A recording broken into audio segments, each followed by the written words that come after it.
Wembley Stadium, where this May the big game will be taking place, the Champions League final. Of course, 2 years ago it was Barcelona who emerged triumphant here with a 3-1 victory over Manchester United, and after last season's surprise exit at the semi-final stage to Chelsea, they're most people's picks to be back here at the final this time around. In the last 16, Barcelona are taking on AC Milan, who are Italy's most successful representatives in Europe. 7 times they've been European champions. Last of those titles, though, came in 2007, and since then they've failed to make it past the quarter-final stages. Well, joining me, James Richardson, now to talk about AC Milan Barcelona are Carlo Garganese and Paul Macdonald. Carlo, first of all, Omoloya Ezekiel Funzo makes the excellent point that last season Milan played Barcelona 4 times and failed to win any of those games, and that was when they had Thiago Silva, Ibrahimovic and all the other players who've now left. I think all logic points to a Barcelona win again in this tie. And you just look at the Barcelona team, they're the best team in the world, they have the best player in the world. Collectively, individually, they're better than Milan in every single department on the pitch. Milan, their defence is very, very weak.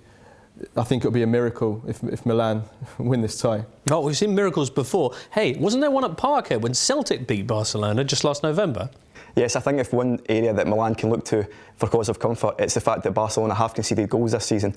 Their record in the Champions League is nowhere near as strong as they've been domestically in La Liga, and they have been porous, conceding goals against Spartak and Celtic. So if there's any area of the pitch that Milan can look to exploit, it could be the Barcelona defence. All right, the Barcelona defence has now welcomed back Piqué and Puyol, who were the big absentees earlier on this season. Having said that, do Milan have that kind of firepower going forward anymore? Ibrahimovic, we mentioned the fact that he's left. Balotelli's the big player who's come in, but he's cup-tied. So you've got Steven El Shaarawy, who some readers suggest is a little bit overrated. Well, actually, Milan have a very exciting young forward line. Balotelli, who unfortunately is cup-tied. El Shaarawy, 20 years old, Mbaye Niang, 18 years old. In a few years' time, this is going to be one of the best, if not the best, strike force in the world. Unfortunately, because Balotelli is ineligible, Pazzini will come in, and that does significantly weaken the Milan attack. I do think Milan will score goals in this tie. Unfortunately, they're going to concede a lot. Well, you make the point that this is the worst defensive record that they've had since Silvio Berlusconi arrived at the club. It's the worst defence that Milan have had since Berlusconi bought the club in 1986. I mean, you look at their left-back, he's a converted midfielder, an average midfielder at that, Kevin Constant. Their 2 centre-backs, whoever plays, none of them are good enough. I think they need to clone Paolo Maldini and Franco Baresi if they want to stop Lionel Messi. All right, well, not too much of a chance for Milan, according to Carlo. What do you think, Paul? I think if you look at the list of names that Carlo's just mentioned versus the attacking talent that Barcelona have, not to mention Lionel Messi, who's arguably the greatest player the world has ever seen, I just can't see any other outcome other than a Barcelona victory across the tie. Well, you think potentially one of the best in the world. A lot of people, though, saying that El Shaarawy, and David Scredell, indeed, on this very note, saying that he thinks El Shaarawy's only had 1 good season. He's vastly overrated. What you've got to remember is El Shaarawy's only 20 years old, and by Italian standards, you know, he hasn't even been conceived. You know, imagine in a couple of years, once he's developed, I mean, look at him now. He's already a starter in the Italian national team. He's already one of the top scorers in Serie A.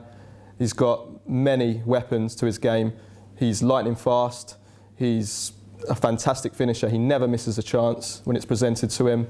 He's a great player for his age, one of the best in the world for his age. I don't think you really can ask for much more from a player like him. Well, certainly if he can perform against Barcelona, a lot of people will have to really take him seriously. What about the change of manager at Barcelona? Tito Vilanova with a terrific record in the Liga, but in the Champions League, as you mentioned, not so much. Is that a question of inexperience as well? Obviously, Villanova has had health issues over the Christmas period, meaning that Jordi Rura will be taking charge of the Champions League match. But Barcelona haven't missed a beat under either of those managers since Guardiola left. I think Carlo makes a fair point about El Shaarawy and the potential there at AC Milan, but it is at the moment only potential. This team is inexperienced, and Barcelona have been there and back over the last 3 or 4 years. Milan are building a very good team for the future, but they're not ready yet. Give them a year or 2 and they'll be back. All right, well, the Barcelona have been there and back, the Wembley pitch here, where, of course, they triumphed in fine fashion over Man United. I'm getting the impression you think they're on their way past Milan towards another final, is that right? Yes, I can't see past Barcelona in this tie. All right, Carlo? Absolutely, 100%. All right, well, that game is coming up on Wednesday, and, of course, you can catch all the latest developments and action right here at goal.com. And if you have any other questions you'd like to put to our experts, just use the hashtag AskGoal.